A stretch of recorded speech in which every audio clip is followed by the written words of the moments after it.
कृष्णा कृष्ण कृष्ण हरे हरे, हरे रामा राम राम हरे हरे। हरे कृष्णा। हरे कृष्णा माता जी। हरे कृष्णा माता जी। हरे कृष्णा। हम लोग बुक रीडिंग शुरू करते। हरे कृष्ण। आज हम लोग एक नया अध्याय शुरू करेंगे। भगवान कृष्ण की अद्भुत गतिविधियां। गोपी आदादे त्वयि कृतागसि तम तावत् यते दशश्रु कलिलांजन संभ्रमक्षम वक्त्रम निनीयाभय भवन्या स्थितस्य स मां विमोहयति भीरपि यद बिभेति। हे कृष्ण, जब आपने कोई अपराध किया था तब यशोदा ने आपको बांधने के लिए रस्सी उठाई थी और आपकी व्याकुल आंखें आंसुओं से भर गई थी, जिससे आपकी आंखों का काजल धुल गया और आप भयभीत हो गए। हालांकि साक्षात भय भी आपसे डरता है। यह दृश्य मुझे अचंभित कर रहा है। श्रीमद् भागवतम 1.8.31। यहाँ पर भगवान की लीलाओं से उत्पन्न मोह का एक और स्पष्टीकरण दिया गया है।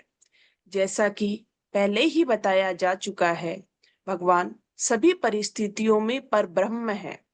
यहाँ भगवान के परब्रह्म होने और साथ ही अपने शुद्ध भक्त की उपस्थिति में एक खिलौने होने का एक विशिष्ट उदाहरण दिया गया है। भगवान का शुद्ध भक्त केवल निष्काम प्रेम से भगवान की सेवा करता है और ऐसी भक्तिमय सेवा करते समय शुद्ध भक्त परमेश्वर के पद को भूल जाता है। परमेश्वर अपने भक्तों की प्रेममय सेवा को भी अधिक आनंद पूर्वक स्वीकार करते हैं जब वह सेवा श्रद्धापूर्ण प्रशंसा के बिना शुद्ध स्नेह से सहज रूप में की जाती है। सामान्यतः भक्त भगवान की पूजा श्रद्धा पूर्वक करते हैं, किंतु जब भक्त शुद्ध स्नेह और प्रेम से भगवान को स्वयं से कम महत्वपूर्ण मानता है तो भगवान अत्यंत प्रसन्न होते हैं। मूलधाम गोलोक वृंदावन में भगवान की लीलाओं का आदान प्रदान इसी भावना से किया जाता है। कृष्ण के मित्र उन्हें अपने में से ही एक मानते हैं, वे उन्हें पूजनीय नहीं मानते। भगवान के माता पिता जो सभी शुद्ध भक्त हैं, उन्हें केवल एक बालक ही मानते हैं। भगवान वैदिक ऋचाओं की प्रार्थनाओं की अपेक्षा माता पिता की ताड़नाओं को अधिक प्रसन्नता पूर्वक स्वीकार करते हैं। इसी प्रकार वे वैदिक ऋचाओं की अपेक्षा अपनी मंगेतरों की निंदाओं को और अधिक आनंद पूर्वक स्वीकार करते हैं।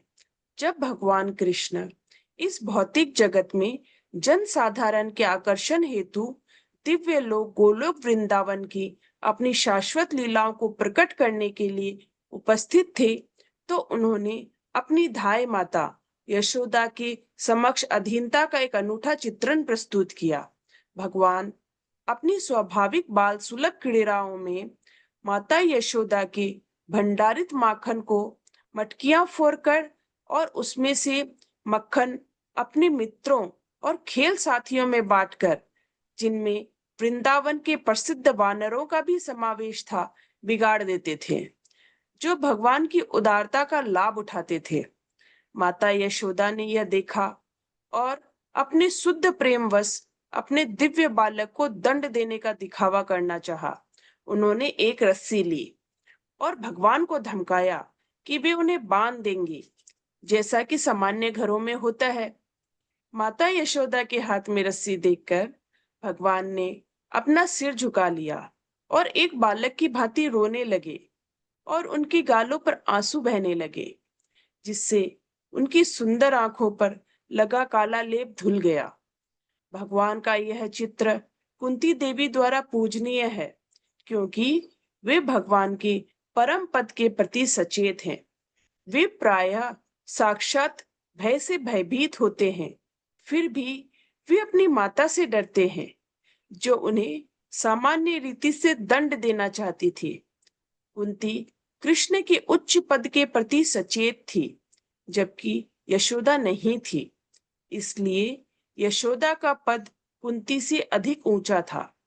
माता यशोदा को भगवान अपने पुत्र के रूप में मिले थे और भगवान ने उन्हें यह भुलवा दिया कि वे पुत्र स्वयं भगवान हैं।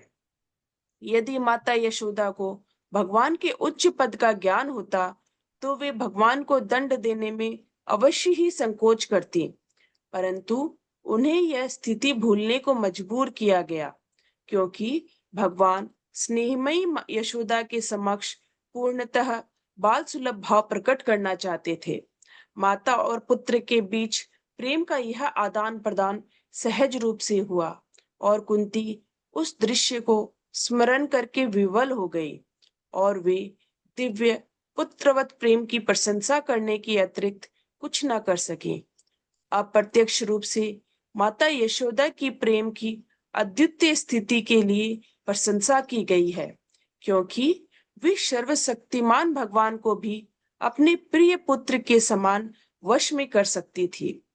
यह लीला कृष्ण के एक अन्य ऐश्वर्य को प्रस्तुत करती है, उनका सौंदर्य ऐश्वर्य। कृष्ण की 6 ऐश्वर्य हैं: समस्त धन, समस्त बल, समस्त प्रभाव, समस्त ज्ञान, समस्त त्याग और समस्त सौंदर्य। कृष्ण का स्वरूप यह है कि वे महानतम से भी महान और सूक्ष्मतम से भी लघु हैं, अनोर अनियान महतो महियान। हम कृष्ण को श्रद्धा और विस्मय के साथ नमस्कार करते हैं, लेकिन कोई भी कृष्ण के पास रस्सी लेकर यह कहते हुए नहीं आता, कृष्ण आपने अपराध किया है और अब मैं आपको बांधूंगा। फिर भी यह परम सिद्ध भक्त का विशेषाधिकार है और कृष्ण चाहते हैं कि उनसे इसी प्रकार संपर्क किया जाए।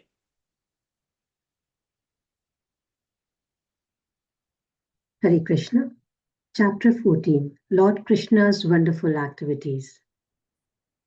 Gopi adite tyai kritagasi damatavad yete dasharu kalil anjana sambraksham vaktram ninya bhaya bhavanaya asthithya samam vimobhyati vir api yad vibheti.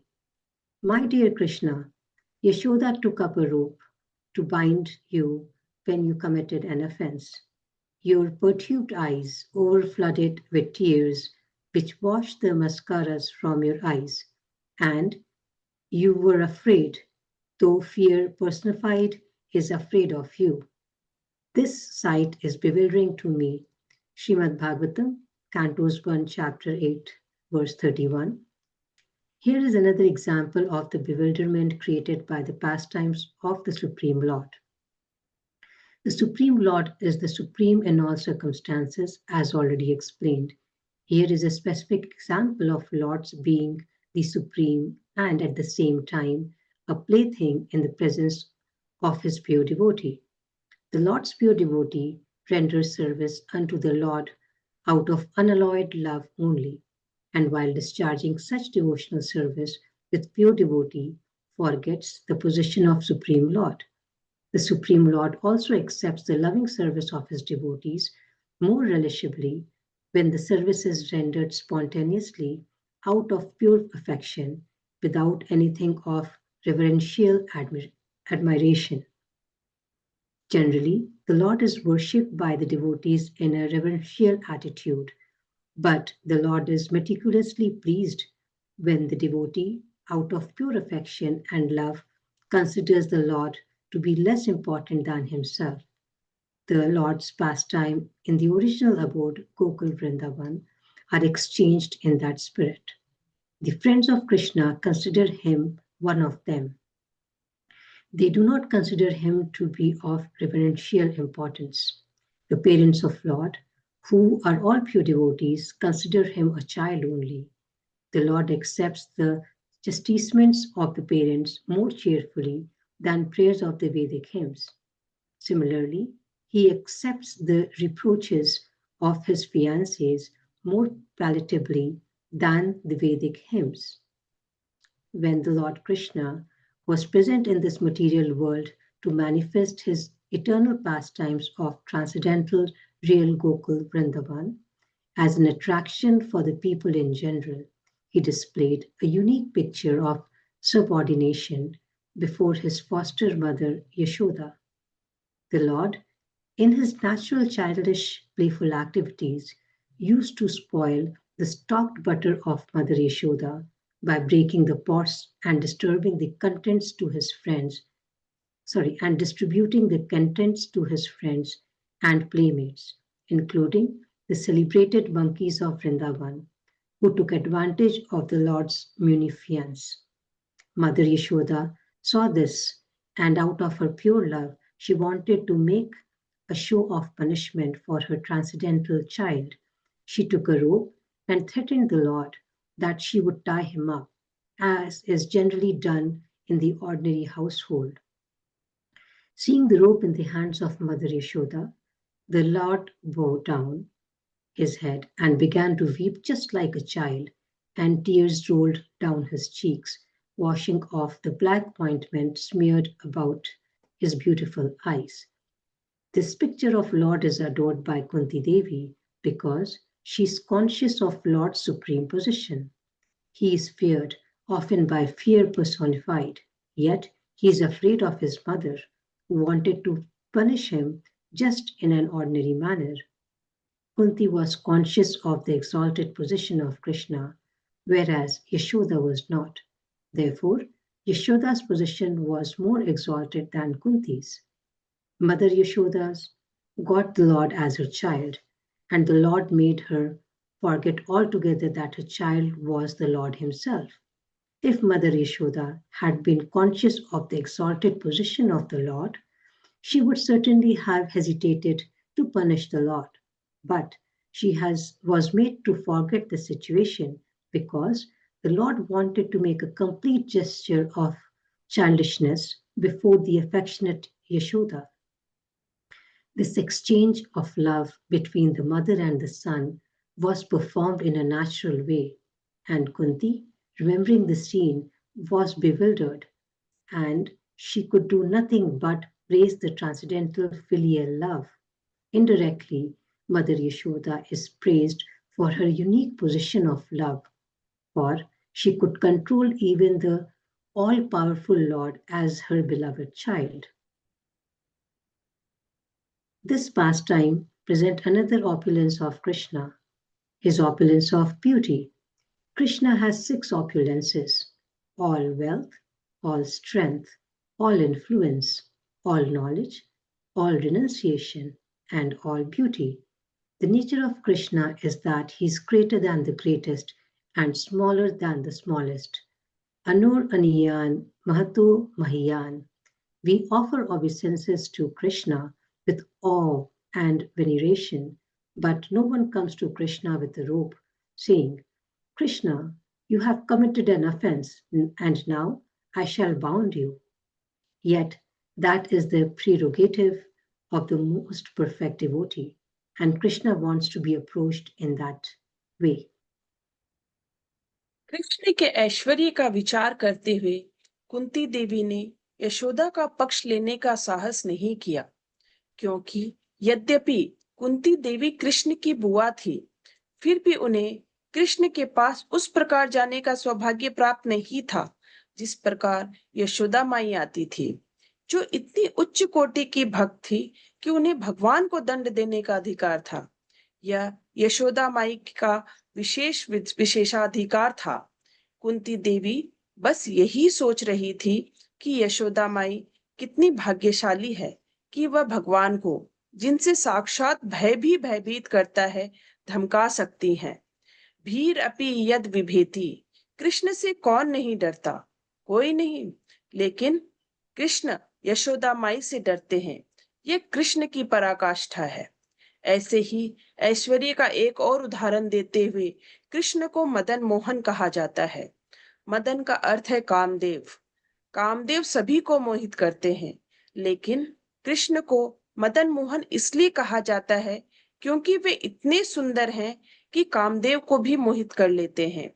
फिर भी कृष्ण स्वयं श्रीमती राधा रानी पर मोहित हैं, और इसलिए श्रीमती राधा रानी को मदन मोहन मोहिनी कामदेव के मोहिनी की मोहिनी कहा जाता है। कृष्ण कामदेव के मोहिनी है और राधा रानी उस मोहिनी की मोहिनी है। ये कृष्ण भावनामृत में अत्यंत उच्च आध्यात्मिक ज्ञान है। ये काल्पनिक, कल्पित या मनगढ़ंत नहीं है, ये तथ्य है। और प्रत्येक भक्त, यदि वह वास्तव में उन्नत है, तो उसे कृष्ण की लीलाओं को समझने और उनमें भाग लेने का सौभाग्य प्राप्त हो सकता है। हमें यह नहीं सोचना चाहिए कि माता यशोदा को प्राप्त विशेषाधिकार हमें उपलब्ध नहीं है। ऐसा विशेषाधिकार सभी को प्राप्त हो सकता है।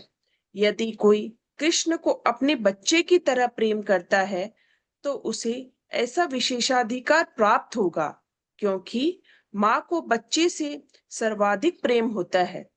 इस भौतिक संसार में भी माँ के प्रेम की कोई तुलना नहीं है, क्योंकि एक माँ अपने बच्चे से बिना किसी प्रतिफल की आशा के प्रेम करती है। निसंदेह, यद्यपि यह सामान्यतः सत्य है, यह भौतिक संसार इतना प्रदूषित है कि एक माँ कभी कभी सोचती है, मेरा बच्चा बड़ा होकर पुरुष बनेगा और जब वह धन कमाएगा तो मैं उसे प्राप्त करूंगी। इस प्रकार बदले में कुछ पाने की इच्छा अभी भी बनी रहती है, लेकिन कृष्ण से प्रेम करते समय कोई स्वार्थी भावना नहीं होती, क्योंकि वह विशुद्ध प्रेम होता है, सभी भौतिक लाभों से मुक्त होता है। अन्याभिलाषित शून्यम। Thinking of Krishna's opulence, Kunti Devi did not dare to take the part of Yashoda, for although Kunti Devi was Krishna's aunt, she did not have the privilege to approach Krishna the way he was approached by Yashoda Mai, who was such an advanced devotee that she had the right to chastise the Supreme Personality of Godhead.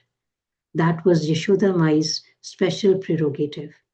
Kunti was simply thinking of how fortunate was Yashoda Mai that she could threaten the Supreme Personality of Godhead, who is feared even by fear personified, Pir Api Yad Viveti. Who is not afraid of Krishna? No one. But Krishna is afraid of Yashoda Mai. This is the super excellence of Krishna. To give another example of such opulence, Krishna is known as Madan Mohan. Madan means Cupid. Cupid enchants everyone. But Krishna is also known as Madan Mohan because he is so beautiful that he enchants even Cupid. Nonetheless, Krishna himself is enchanted by Srimati Radharani, and therefore Srimati Radharani is known as Madan Mohan Mohini, the enchanter of Cupid. Krishna is the enchanter of Cupid, and Radharani is the enchanter of that enchanter. These are very exalted spiritual understandings in Krishna consciousness. They are not fictional, imaginary, or concocted. They are facts, and even devotee can have the privilege to understand and indeed take part in Krishna's pastime if he is actually advanced. We should not think that the privilege given to Mother Yashoda is not available to us. Everyone can have a similar privilege. If one loves Krishna as one's child, then one will have such a privilege because the mother has the most love for the child. Even in this material world, there is no comparison to a mother's love. For a mother's love, her child without any expectation of return. Of course, although that is generally true, this material world is so polluted that a mother sometimes thinks, my child will grow up and become a man. And when he earns money, I shall get it. Thus, there's still some desire to get something in exchange. But while loving Krishna, there are no selfish feelings. For that, love is unalloyed, free from all material gain. Ane avilashita shunyam. हमें किसी भौतिक लाभ के लिए कृष्ण से प्रेम नहीं करना चाहिए। ऐसा नहीं है कि हम कहें, कृष्ण हमें रोजी रोटी दो और फिर मैं आपसे प्रेम करूंगा। कृष्ण मुझे यह या वह दो और फिर मैं आपसे प्रेम करूंगा। ऐसा कोई व्यापारिक लेन देन नहीं होना चाहिए, क्योंकि कृष्ण शुद्ध प्रेम चाहते हैं। जब कृष्ण ने माता यशोदा को रस्सी लेकर उन्हें बांधने के लिए आते हुए देखा, तो वे तुरंत बहुत भयभीत हो गए और सोचने लगे, ओह माता मुझे बांधने वाली है। वे रोने लगे और आंसुओं ने उनकी काजल को आंखों का काजल धो दिया। अपनी माता की ओर बड़े आदर से देखते हुए उन्होंने भावुक होकर उनसे विनती की, हाँ माता, मैंने आपका अपमान किया है, कृपया मुझे क्षमा करें। फिर उन्होंने तुरंत अपना सर झुका लिया। कुंती देवी ने इस दृश्य की सराहना की, क्योंकि यह कृष्ण की एक और सिद्धि थी। यद्यपि वे पूर्ण पुरुषोत्तम भगवान हैं, फिर भी वे स्वयं को माता यशोदा के अधीन रखते हैं। भगवत गीता के 7वें अध्याय के 7वें श्लोक में भगवान कहते हैं, मत्तः परतरम नान्यत् किंचित अस्ति धनंजय। मेरे प्रिय अर्जुन, मुझसे श्रेष्ठ कोई नहीं है। फिर भी वे भगवान, जिनसे कोई भी श्रेष्ठ नहीं है, माता यशोदा को प्रणाम करते हुए स्वीकार करते हैं, मेरी प्रिय माता, हाँ मैं अपराधी हूँ। जब माता यशोदा ने देखा कि कृष्ण उनसे बहुत ज्यादा डर गए हैं, तो वे भी विचलित हो गईं। दरअसल वे यह नहीं चाहती थी कि कृष्ण उनके दंड से पीड़ित हों। यह उनका उद्देश्य नहीं था। लेकिन भारत में आज भी एक प्रथा प्रचलित है कि जब कोई बच्चा बहुत ज्यादा उपद्रव मचाता है, तो उसकी माँ उसे एक जगह बांध देती है। यह एक बहुत ही सामान्य प्रथा है, इसीलिए माता यशोदा ने इसे अपनाया।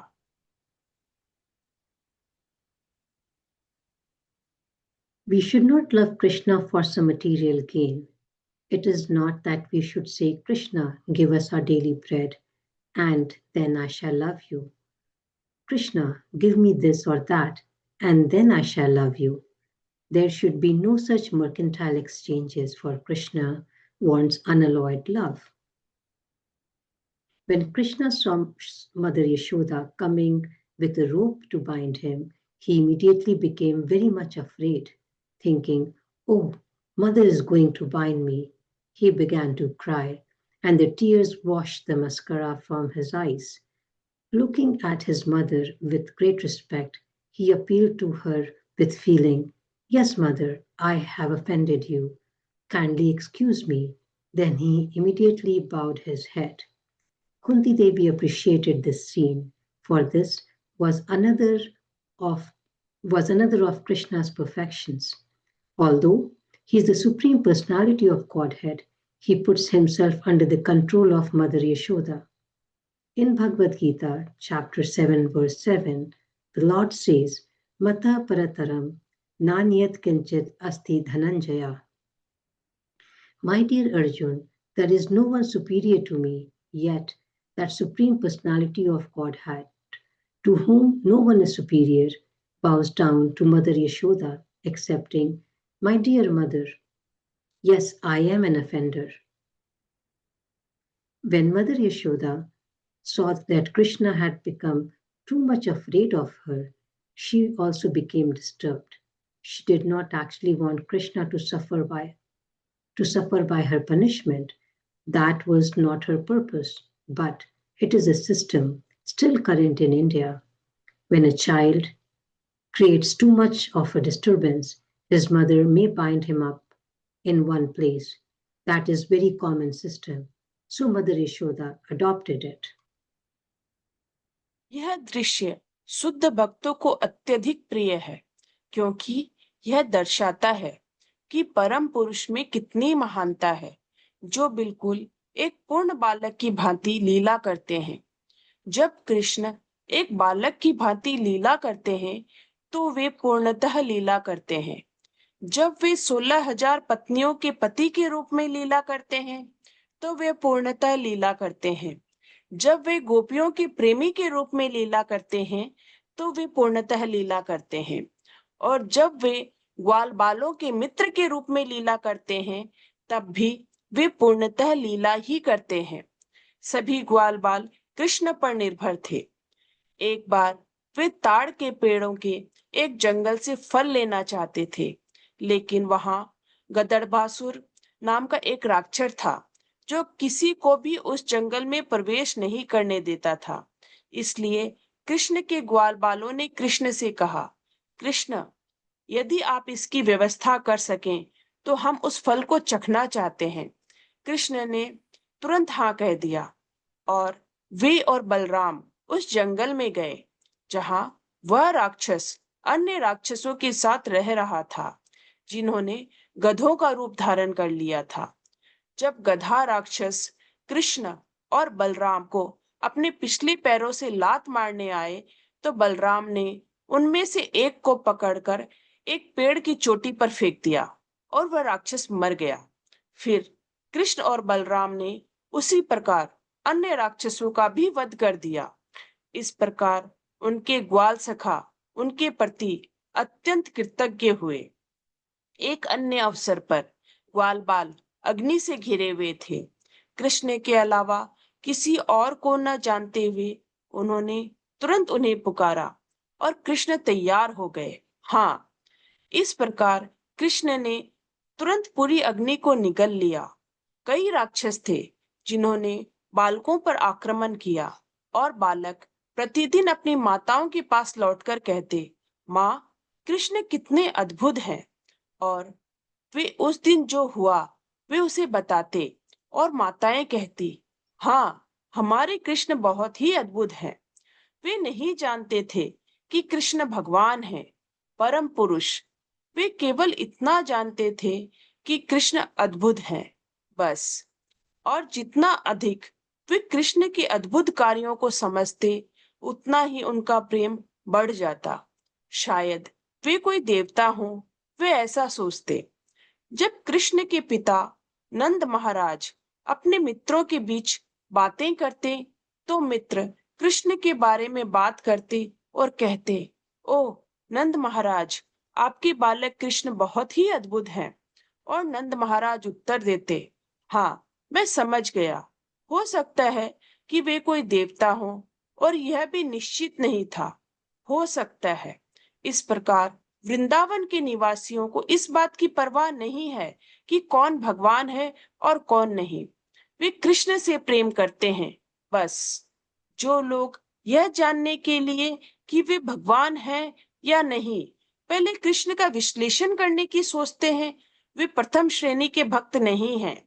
प्रथम श्रेणी के भक्त वे हैं जिनका कृष्ण के प्रति सहज प्रेम है।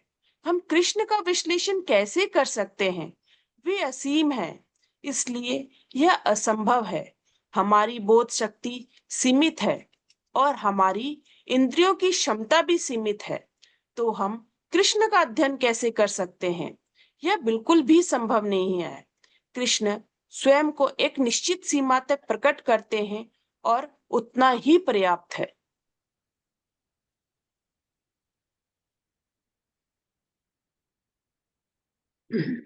This scene is very much appreciated by pure devotees, for it shows how much greatness there is in Supreme Person, who plays exactly like a perfect child.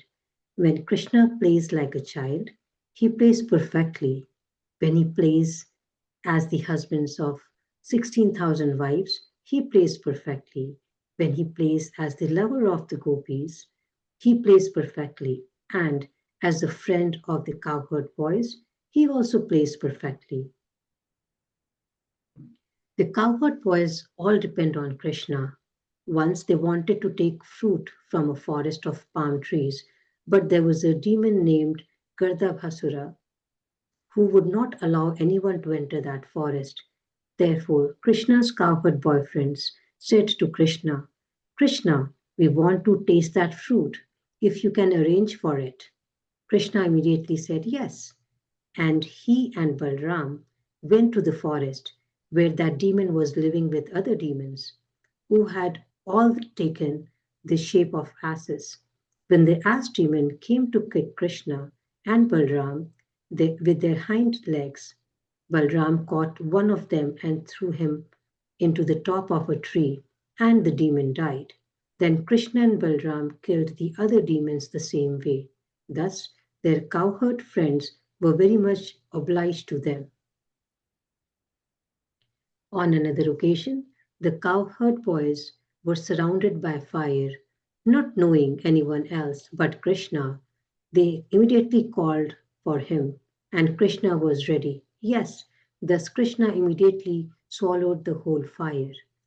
There were many demons that attacked the boys, and every day the boys would return to their mothers and say, "Mother, Krishna is so wonderful." And they would explain what had happened that day, and the mothers would say, "Yes, our Krishna is wonderful." They did not know that Krishna is God, the Supreme Person. They only knew that Krishna is wonderful, that's all. And the more they perceived Krishna's wonderful activities, the more their love increased. Perhaps he may be a demigod, they thought. When Nand Maharaj, Krishna's father, talked amongst his friends, the friends would talk about Krishna and say, "Oh Nand Maharaj, your child Krishna is wonderful." And Nand Maharaj would respond, "Yes, I see that. Maybe he's some demigod." And even that was not certain. Maybe. Thus, the inhabitants of Vrindavan do not care who is God and who is not. They love Krishna, that's all. Those who think of first analyzing Krishna to determine whether he is God are not first class devotees. The first class devotees are those who have spontaneous love for Krishna. How can we analyze Krishna? He is unlimited. Therefore, it is impossible. We have limited perception and our senses have limited potency. So, how can we study Krishna? It is not possible at all. Krishna reveals himself to a certain extent, and that much is sufficient. में मायावादी दार्शनिकों की तरह नहीं होना चाहिए, जो अनुमानात्मक अनुमान से ईश्वर को खोजने का प्रयास करते हैं। वे कहते हैं, नेति नेति, ईश्वर यह नहीं है और ईश्वर वह भी नहीं है। लेकिन ईश्वर क्या है, यह वे नहीं जानते। भौतिकवादी वैज्ञानिक भी परम कारण को खोजने का प्रयास करते हैं, लेकिन उनकी प्रक्रिया एक ही है, यह नहीं वह नहीं। वे जितना भी आगे बढ़ें, वे हमेशा यह नहीं वह नहीं यही पाते हैं। लेकिन परम कारण क्या है, यह वे कभी नहीं जान पाते, यह संभव ही नहीं है। कृष्ण को खोजने की तो बात ही क्या, भौतिकवादी वैज्ञानिक तो भौतिक वस्तुओं को भी ठीक से नहीं समझ पाते। वे चांद पर जाने का प्रयास कर रहे हैं, पर वास्तव में वे जानते ही नहीं कि वह क्या है। यदि वे जानते भी हैं कि चांद क्या है, तो वे यहाँ वापस क्यों आते हैं? यदि उन्हें पूरी तरह पता होता कि चांद क्या है, तो अब तक वे वहां निवास कर चुके होते। वे पिछले 20 वर्षों से वहां जाने और रहने का प्रयास कर रहे हैं, पर वे बस यही देख रहे हैं, ना यह ना वह। वहां कोई जीव नहीं है और हमारे यहाँ रहने की कोई संभावना नहीं है। इस प्रकार वे यह तो बता सकते हैं कि चांद पर क्या नहीं है, पर क्या वे जानते हैं कि वहां क्या है? नहीं, वे नहीं जानते, और यह तो केवल एक ग्रह या तारा है। वैदिक साहित्य के अनुसार चंद्रमा को एक तारा माना जाता है। वैज्ञानिक कहते हैं कि सभी तारे सूर्य हैं, लेकिन भगवत गीता के अनुसार तारे चंद्रमा के समान ही प्रकृति के हैं। भगवत गीता 10.21 में भगवान श्री कृष्ण कहते हैं, नक्षत्राणाम अहम शशि, तारों में मैं चंद्रमा हूं। इस प्रकार चंद्रमा अनेक तारों के समान है। चंद्रमा का स्वभाव क्या है? यह चमकीला है, क्योंकि यह सूर्य से प्रकाश को परावर्तित करता है। इसलिए यद्यपि वैज्ञानिक कहते हैं कि तारे अनेक सूर्य हैं, हम इससे सहमत नहीं हैं। वैदिक गणना के अनुसार असंख्य सूर्य हैं, लेकिन प्रत्येक ब्रह्मांड में केवल एक ही है।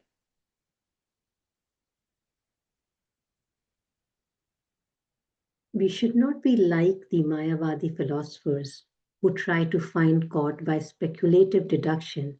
Neti, neti. They say, God is not this and God is not that. But what God is, they do not know. Materialistic scientists also try to find the ultimate cause, but their process is the same. Not this, not that. As much as they advance, they will always find not this, not that, but what the ultimate cause is, they will never find. That is not possible. What to speak of finding Krishna? Materialistic scientists cannot properly understand even the material objects. They were trying to go to the moon, but actually they do not know what it is. If they understand what the moon is, why do they come back here? If they knew perfectly what the moon is, they would have resided there by now. They have been trying for the last 20 years to go there and stay, but they are simply seeing, not this, not that. There are no living entities, and there is no possibility of our living here. Thus, they can report on what is not on the moon. But do they know what is there? No, they do not. And this is only one planet or one star. According to Vedic literature, moon is regarded as a star. The scientists say that stars are all suns, but according to Bhagavad Gita, the stars are of the same nature as the moon. In Bhagavad Gita, chapter 10, verse 21, Lord Krishna says, Nakshatranam aham shashi. Of stars, I am the moon. Thus, the moon is just like many stars. What is the nature of the moon? It is bright because it reflects light from the sun. Therefore, although the scientists say that stars are many suns, we do not agree. According to Vedic calculation, there are innumerable suns, but in every universe, there's only one. इस ब्रह्मांड में हम जो कुछ भी देखते हैं वह अपूर्ण है और हमारा ज्ञान पूर्ण नहीं है। हम यह नहीं गिन सकते कि इसमें कितने तारे या ग्रह हैं। हम अपने चारों ओर विद्यमान भौतिक वस्तुओं को पूरी तरह से नहीं समझ सकते। इसलिए हम इस ब्रह्मांड के रचयिता परमेश्वर को कैसे समझ सकते हैं? यह संभव नहीं है। इसलिए ब्रह्म संहिता के में 5.34 में कहा गया है, पंथास्तु कोटि सतवत्सर संप्रमगम्यो वायोरथापि मनसो मुनि पुंगवमनम सोप्य अस्ति यत् प्रपदा सिम्नि अविचिन्त्य तत्वे गोविंदम आदि पुरुषम तम अहम भजामि।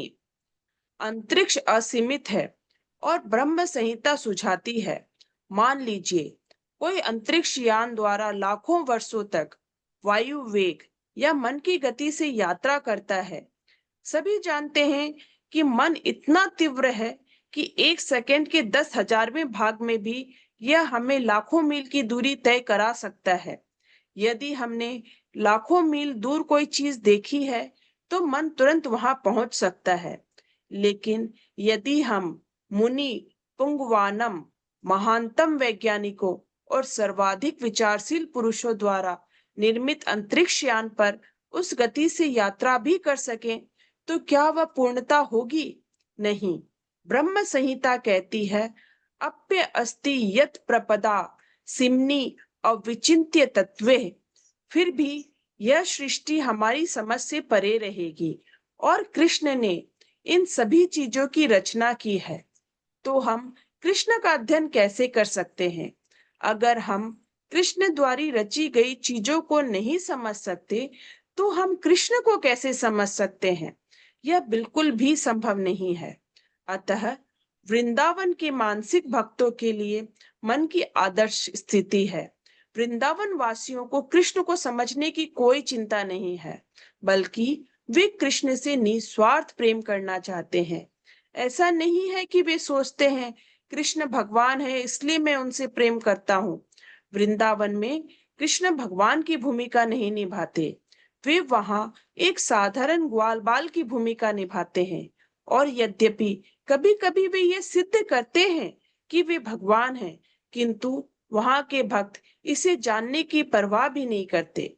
हालांकि कुंती देवी वृंदावन की निवासी नहीं थी, वह हस्तिनापुर की निवासी थी, जो वृंदावन के बाहर है। वृंदावन के बाहर के भक्त यह अध्ययन करते हैं कि वृंदावन के निवासी कितने महान हैं, लेकिन वृंदावन के निवासी यह जानने की परवाह नहीं करते कि कृष्ण कितने महान हैं। यही उनके बीच का अंतर है। इसलिए हमारी चिंता केवल कृष्ण से प्रेम करने की होनी चाहिए। जितना अधिक हम कृष्ण से प्रेम करेंगे, उतना ही हम पूर्ण बनेंगे। कृष्ण को और उनकी सृष्टि को समझना आवश्यक नहीं है। कृष्ण ने स्वयं को भगवत गीता में समझाया है और हमें इससे अधिक समझने का प्रयास नहीं करना चाहिए। हमें कृष्ण को जानने का बहुत अधिक प्रयास करना नहीं चाहिए, ये संभव ही नहीं है। हमें बस कृष्ण के प्रति अपने अनन्य प्रेम को बढ़ाना चाहिए और यही जीवन की पूर्णता है।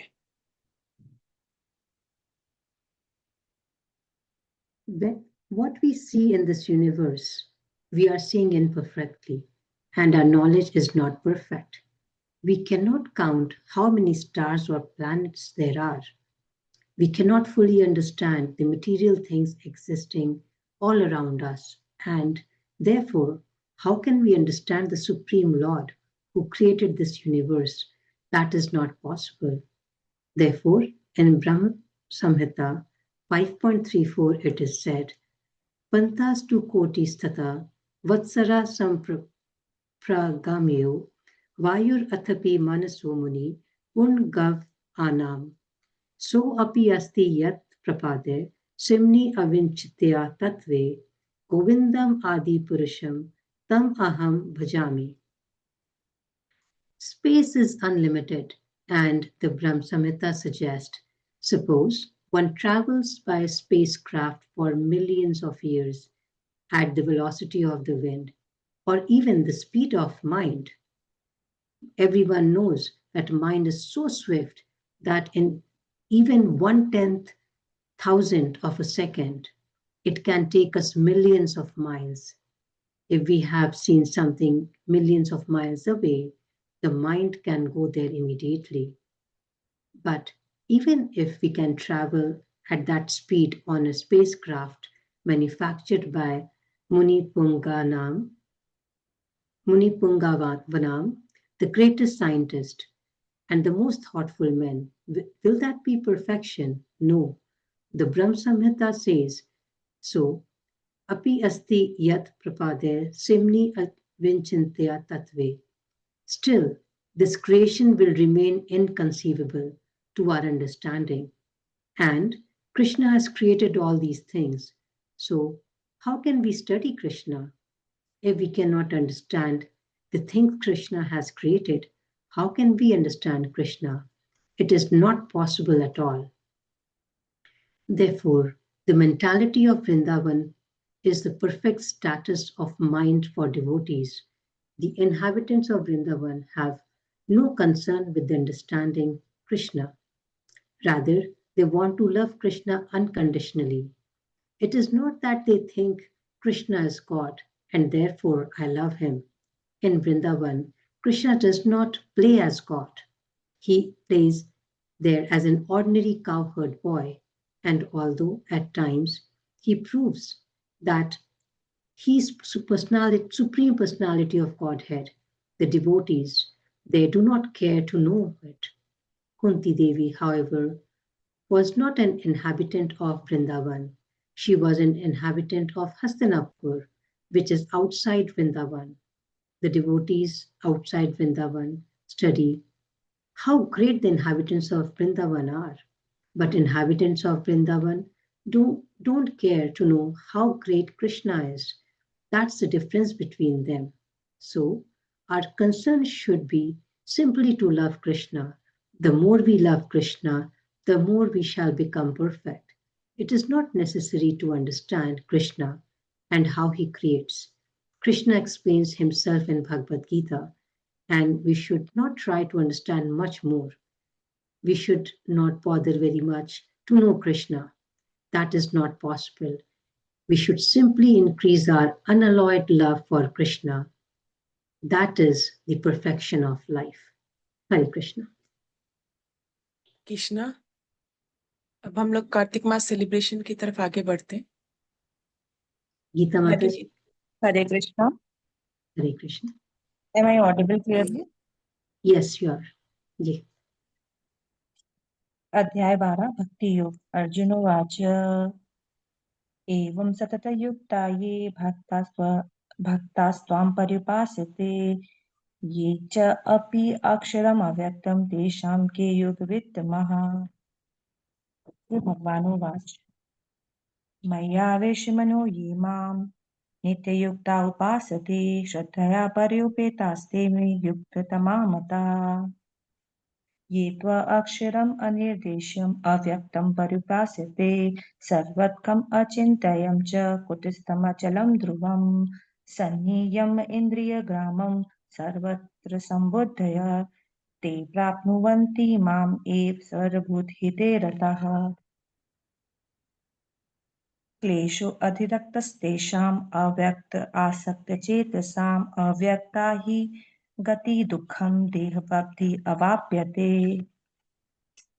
ये तु सर्वाणि कर्माणि मयि सन्न्यस्य मत्परः अन्येनैव योगेन मां ध्यायन्त उपासते तेषाम् अहं समुद्धर्ता मृत्युसंसारसागरात् भवामि न चिरात् पार्थ मयि आवेशितचेतसाम्।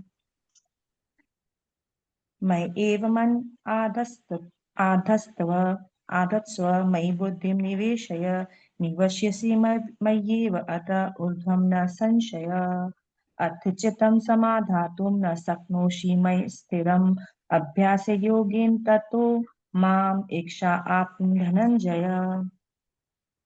अभ्यासे अपि असमर्थो असि मत्कर्म परमो भव मदर्थम् अपि कर्माणि कुर्वन् सिद्धिम् अवाप्स्यसि।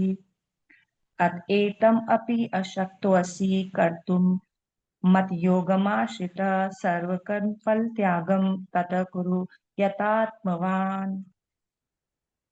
श्रेयो हि ज्ञानम् अभ्यासात् ज्ञानात् ध्यानं विशिष्यते ध्यानात् कर्मफलत्यागात् शान्ति अनन्तरम्। अद्वेष्टा सर्वभूतानां मैत्रः करुणेव च निर्ममो निरङ्कारः समदुःखसुखः शमी सन्तुष्टः सततं योगी यतात्मा दृढनिश्चयः मयि अर्पितमनो बुद्धिर्यो मद्भक्तः स मे प्रियः। यस्मात् न उद्विज्जते लोको लोकान् न उद्विजते च यः हर्ष अमर्ष भय उद्वेगो मुक्तो यः स च मे प्रियः। अनपेक्षुषिर्दक्ष उदासीनो गतव्यथः सर्वारंभ परित्यागी यो मद्भक्तः स मे प्रियः।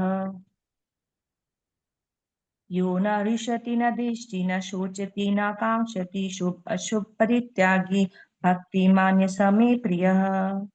समशस्त्रौ च मित्रे च तथा मान अपमानयोः शीतोष्ण सुख दुःखेषु संविवर्जितः तुल्यनिन्दास्तुतिर्मौनी सन्तुष्टो येन केनचित् अनिकेत स्थित मत्ति भक्तिं मां मे प्रियो नरः।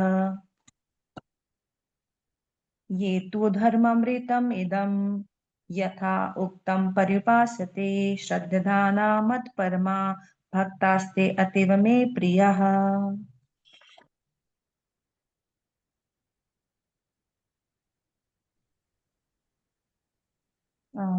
Meaning shloka number 8। मुझ भगवान में अपने चित्त को स्थिर करो और अपनी सारी बुद्धि मुझ में लगाओ इस प्रकार तुम निसंदेह मुझ में सदैव वास करोगे। Translation in English.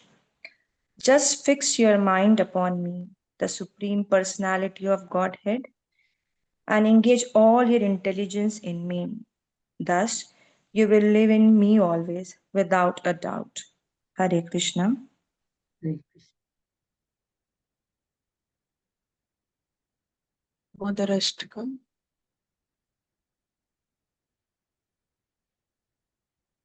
माता जी साइज थोड़ा बड़ा कर दूं कि you're okay? ठीक, ओके। नमामीश्वरं सच्चिदानन्दरूपं लसत्कुण्डलं गोकुले भ्रजमानं यशोदाभिलोकलादमानं परामृष्टमत्यन्ततो धृतगोप्या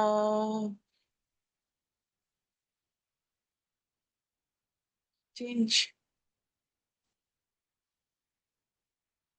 रुदन्तं मुहुर्नेत्रयुग्मं मृजन्तं कराम्बुजयुग्मेन सातङ्गनेत्रम् मुहुश्वासकम्पत्रिरेखाङ्ककण्ठ स्थितग्रीवं दामोदरं भक्तिबद्धम् इति दृक्स्वलीलाभिरानन्दकुण्डे स्वघोषं निमज्जन्तम् आख्यापयन्तम् तदीशितज्ञेषु भक्तिजितत्वं पुनः प्रेमस्तत्त्वं सतावृत्ति वन्दे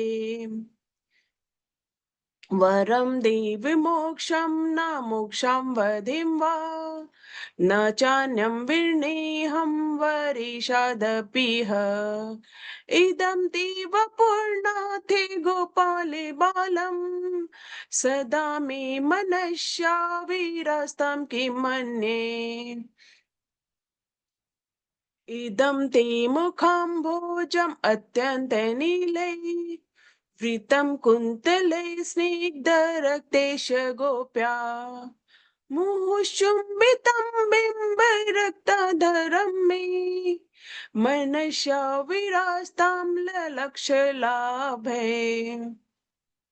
नमो देवि दामोदरानन्त विष्णो प्रसीद प्रभो दुःख जलाब्धिमग्नम् कृपा दृष्टिवृष्ट्याति दिनं बतानु गृहाणेश मामज्ञामे दक्षिदृश कुबेरात्मजो बद्धमुत्रेव यद्वत् त्वया मोचितो भक्तिभाजो कृतो च तथा प्रेम भक्तिं स्वकामे पर्यच्छ न मोक्षे गृहोमीस्ति दामोदरिः नमस्ते स्तुधाम्ने स्फुरदीप्तिधाम्ने त्वदीयोदरायाथ विश्वशधाम्ने नमो राधिकायै त्वदीयप्रियाय नमो अनन्तलीलाय देवाय तुभ्यं हरे कृष्णा कृष्णा कृष्णा हरे हरे हरे रामा हरे Rama Ram Ram Hare Hare Hare Krishna Krishna Krishna Hare Hare Hare Rama Ram Ram Hare Hare Translation of verse number 5. O Lord, your lotus face, which is encircled by locks of soft black hair tinged with red, is kissed again and again by Mother Yashoda, and your lips are reddish like the bimba fruit. May this beautiful vision of your lotus face be ever manifest in my heart. Thousands and thousands of other benedictions are of no use to me.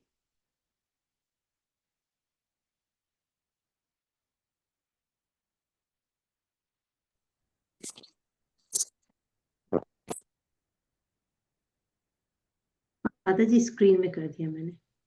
जी। हे प्रभु, आपका श्याम रंग का मुख कमल जो कुछ घुंघराले लाल बालों से आच्छादित है, मैया यशोदा के द्वारा बार बार चुंबन किया जा रहा है और आपके होंठ बिंब फल जैसे लाल हैं।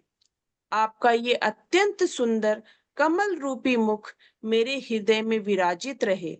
इससे अन्य सहस्त्रों वरदानों का मुझे कोई उपयोग नहीं है। हरे कृष्णा। हरे कृष्ण। हरे कृष्ण। हरे बोल, हरे हरे कृष्णा। मैं एक बात और ऐड करना चाहूंगी कि कार्तिक मास चल रहा है और आज हमने कुंती महारानी की शिक्षाएं में दामोदर लीला का अध्ययन किया। मतलब बहुत ही अद्भुत एक्सपीरियंस था। कार्तिक मास में दामोदर लीला और अन्य बाल लीलाओं का हमने जो अध्ययन किया, पढ़ा, और श्रीला प्रभुपाद के शब्दों में उनकी व्याख्या सुनना तो मतलब एक डिफरेंट एक्सपीरियंस था। तो ऑल थैंक्स टू रागात्मिका माता जी और जो भी उनके ग्रुप में, उनकी टीम में जो भी ये सब ऑर्गेनाइज कर रहे हैं, बहुत बहुत धन्यवाद उनको कि उनके कारण हमें ये सब पढ़ने और सुनने को मिल रहा है। हरि बोल। हरि। हम लोग को सुनने मिला। और हमेशा गीता का एक दो श्लोक तो रहती है, तो याद भी होता है, तो भी जी माता सुनता जी। है, खूब अच्छा लगता है। एक एक समय तो आप जब बताते हैं जी, लोम भी खड़ा होता जी माता जी। है, मतलब शरीर कांटा देते हैं, मतलब मैं क्या पता सुनने जी मैम। हम भगवान का सबका बारे में। बहुत बड़ा सौभाग्य है कि हमें ये अवसर मिला गीता क्वेस्ट से जुड़ने का, कुंती महारानी की शिक्षाएं का अध्ययन करने का। बहुत बड़ा सौभाग्य है हमारा। खूब सौभाग्य, खूब सौभाग्य।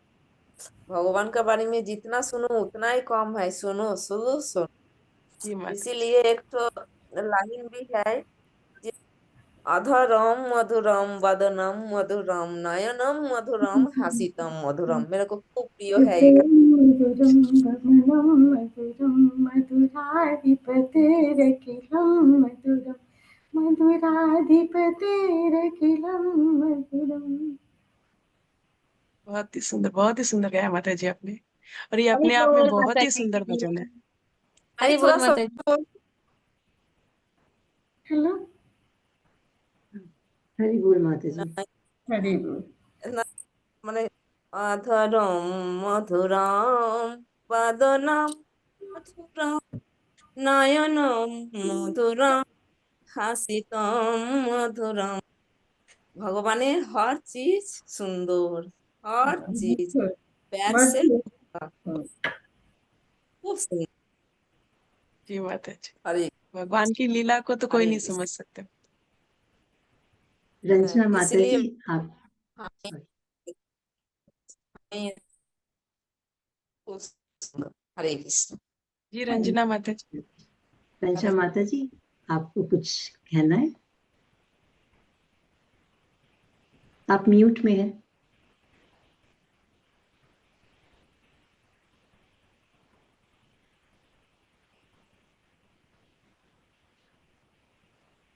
ठीक है माता जी, तो हम लोग ये सेशन आज एंड करें। जी माता। वाञ्छाकल्पतरुभ्यश्च कृपा सिन्धुभ्य एव च पतितानां पावनेभ्यो वैष्णवेभ्यो नमो नमः। अनंत कोटि वैष्णव वृंद की जय। श्रीला प्रभुपाद की जय। हरे कृष्णा हरे कृष्णा हरे कृष्णा। हरे कृष्ण माता जी। हरे कृष्ण माता जी। हरे